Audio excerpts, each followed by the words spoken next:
Imagine going on vacation and ending up in a place that doesn't exist on any map. That's exactly what happens in today's story. A broken couple, a mysterious island, and a past that refuses to stay buried. Trust me, you're not ready for what they find there. If you're into stories that stay with you long after they end, subscribe now. Daniel and Evelyn had been together long enough to know how to lie without words. By the time they booked the vacation, their relationship had not exploded. It had decayed, quietly, through unanswered questions, forced smiles, and nights that felt colder than they should. The trip was Evelyn's idea, a remote coastal escape, private bungalow, ocean view, no schedules, no distractions, just the two of them and enough silence to either fix what was left or expose what had already died. Daniel agreed too quickly. That should have meant something. For 4 days they played the part well. Coffee on the balcony, walks through the village, sunset photos they barely looked at, even laughter sometimes, but it all felt rehearsed, like a couple trying to imitate a version of themselves that no longer existed. On the 5th morning, Evelyn noticed the rental boat. Small, old, white paint peeling at the edges, rocking gently against the dock as if it had been waiting for them. "Let's go out for a few hours," she said. Daniel looked up from his coffee. That sounds like the first bad decision in a horror movie. For a moment, she almost laughed for real. An hour later, they were on the water. The harbor faded behind them. The coastline shrank. The sea glittered beneath a bright, cloudless sky, and for a little while, everything felt easy again. The man who rented them the boat had given only one warning. "Stay west of the marker, boys. Fog comes fast." Daniel repeated it twice. Evelyn ignored it twice. At first, it felt like a perfect mistake. Then the fog arrived. Not gradually, not naturally. One moment, the horizon stretched forever. The next, a wall of grey folded over the sea and erased the world. The sunlight vanished. The air turned cold. The engine sounded distant, as if the fog was swallowing noise itself. Daniel stood up immediately. "Turn back." Evelyn looked behind them. There was no back, only fog. Daniel checked his phone. No signal. The GPS flickered once and died. The compass spun uselessly. "Perfect," he muttered. The world shrank into wet silence. No birds, no land, no other boats, just the dull slap of water against the hull and the growing feeling that they had crossed into the wrong place. Then Evelyn saw the light, warm, golden, far ahead in the grey. As they drifted closer, the fog parted just enough to reveal an island resort, palm trees, white villas, amber lanterns glowing against black water.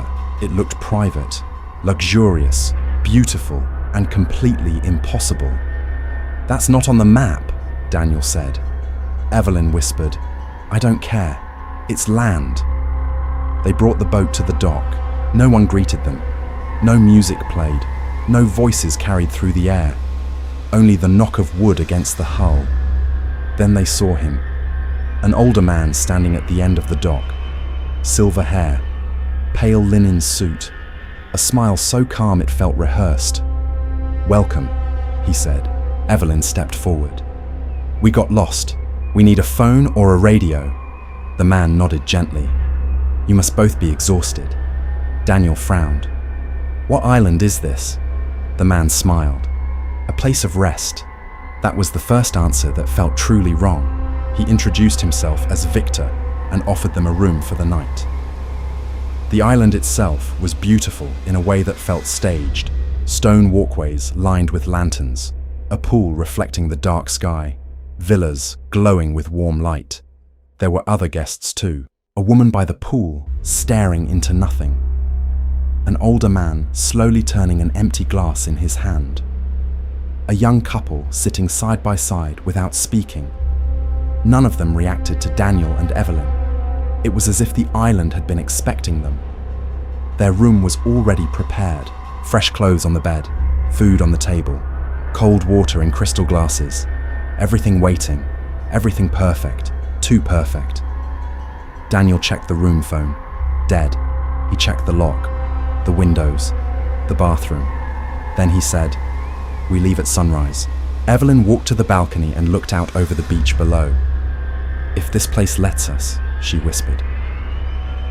That night, she woke to the sound of crying, soft, close, coming from outside. She rose slowly and pulled back the curtain. A woman stood on the beach below, barefoot, motionless, wearing a pale dress soaked dark from the waist down. Her head was lowered, her hair hung in wet strands over her face. Evelyn froze. Then the woman lifted her head. Her skin looked swollen. Her eyes were too wide, and she was smiling. Evelyn gasped and stumbled back. Daniel rushed to the window and pulled the curtain open. The beach was empty. Only moonlight. Only black water. "She was there," Evelyn whispered. Daniel said it was a nightmare, but he did not sound convinced. The next morning, sunlight was already flooding the room. Daniel checked the clock, 11:30. They had somehow slept half the day. At the dock, their boat was still there. But the fuel line had been cut. Every other boat nearby was destroyed. Cracked hulls, missing engines, rotten ropes, nothing that could leave the island. Then a voice behind them said, "You shouldn't ask questions where Victor can hear." They turned and saw an older woman in a faded blue dress. Her name was Margaret. When Evelyn asked what this place was, Margaret looked at them with tired, hollow pity. "A shore between endings," she said. Daniel shook his head. "We're not dead," Margaret answered quietly. "Do you remember arriving?" And suddenly, Evelyn realized something horrifying. She remembered the fog. She remembered the light. She remembered the dock, but not the moment in between. Not landing. Not stepping onto shore. Nothing. Margaret told them the island appears to people already claimed by death. People lost in storms. People who vanished. People caught on the edge between life and whatever comes after. Then she walked away. That afternoon, Daniel and Evelyn searched the resort. In a locked office behind the kitchen, they found old photographs. Guests on the same beach across different decades, different clothes, different faces, same island. And in the background of several photos stood Victor, unchanged, watching. They found guest books too. Some entries were peaceful, others were desperate. "There is something in the water after dark. Do not listen if they call your name. I tried to come home." Then Daniel found a newspaper clipping dated that very day. "Search continues for missing couple. After rental boat disappears in sudden fog." Their names were in the article. Evelyn felt the memory return all at once. The argument, the messages she had found, the truth about Claire. Daniel grabbing her wrist, the boat rocking violently, a wave striking the side, cold water, screaming, the boat turning over, and Daniel trapped in the ropes as it rolled. She had surfaced first. She had tried to pull him free. Then his hand had grabbed her ankle, pulling her down with him, and in blind panic, she had kicked him away. She left him there. That was the truth. That night, Victor found them by the pool. When Evelyn asked what happens if they leave, he looked toward the sea and said, "The sea remembers what was taken from it." Just after midnight, a storm rolled over the island. Wind bent the trees, rain slashed through the resort. Daniel had found a small maintenance boat hidden near the far dock. Old but working, barely enough fuel. Still, it was a chance. They ran through the storm toward the boat. The guests stood silently along the shoreline, watching. Victor stood among them, dry somehow, untouched by the rain. He did not try to stop them. He only watched. Daniel started the engine. The boat lurched into black water, and almost at once, the island began fading behind them. Ahead was only darkness, only waves, only storm. Then, Evelyn saw shapes beneath the surface. Faces, hands, pale human forms drifting just below the water, moving with the boat. The engine sputtered, then died. The boat spun helplessly in the storm. Lightning tore across the sky, and in that flash, Evelyn saw her own face beneath the water. Bloated, pale, smiling, then dozens more. Versions of herself, versions of Daniel, drowned reflections rising through the black sea. Daniel looked at her, and she knew he remembered everything too. "You left me," he said. Evelyn screamed back, "I was drowning." "You chose." His voice was calm. Empty. Then he whispered, "So did you." The boat flipped. The sea swallowed her whole. She fought upward, gasping, choking, surrounded by grasping hands and whispering voices. Then she heard Daniel calling her name. She turned. He floated in the water ahead. One hand raised. "Help me." Lightning flashed again. There were 3 of him, then 5, then 10. All smiling, all reaching. Hands closed around Evelyn's leg from below. She kicked free and swam blindly through the dark until night slowly turned grey. She woke at dawn on a mainland beach, alive, rescued. Daniel was never found. Months passed, but something had followed her home. Rain made her shake. Mirrors felt wrong. Water sounded louder at night.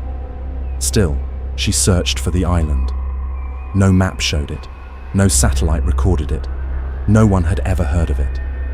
Then, 6 months later, her phone rang. Unknown number. She answered. Static. Then waves. Then Daniel's voice. Soft, clear, close.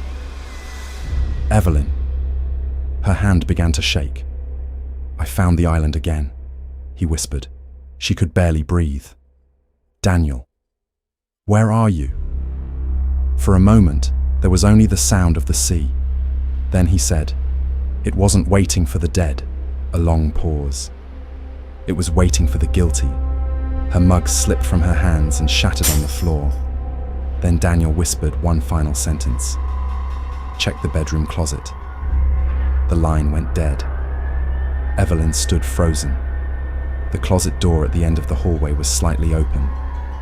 She knew she had left it closed. Slowly, she walked toward it.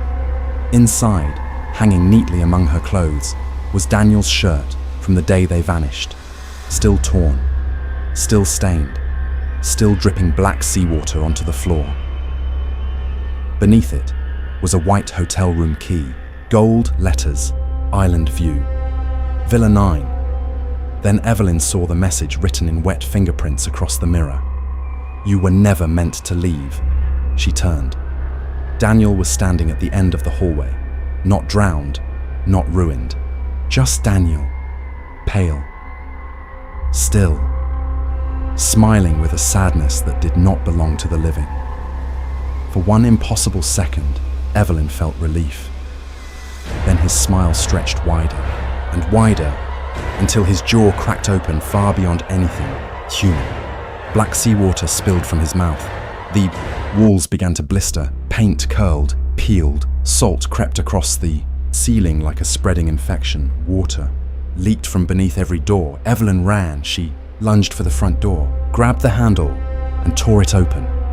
Then she stopped. Her apartment was gone. She was standing on the island. Lanterns burned in the darkness. Palm trees swayed in the wind. Beyond them, the black ocean moved like something alive. The guests were waiting, silent, still, watching. And at the dock stood Victor, smiling as if she had finally come home. Behind her, Daniel leaned close and whispered, "This time, you don't get to wake up." Then the sea began to scream. Not once, not from one voice, but from dozens. And every single one of them was Evelyn.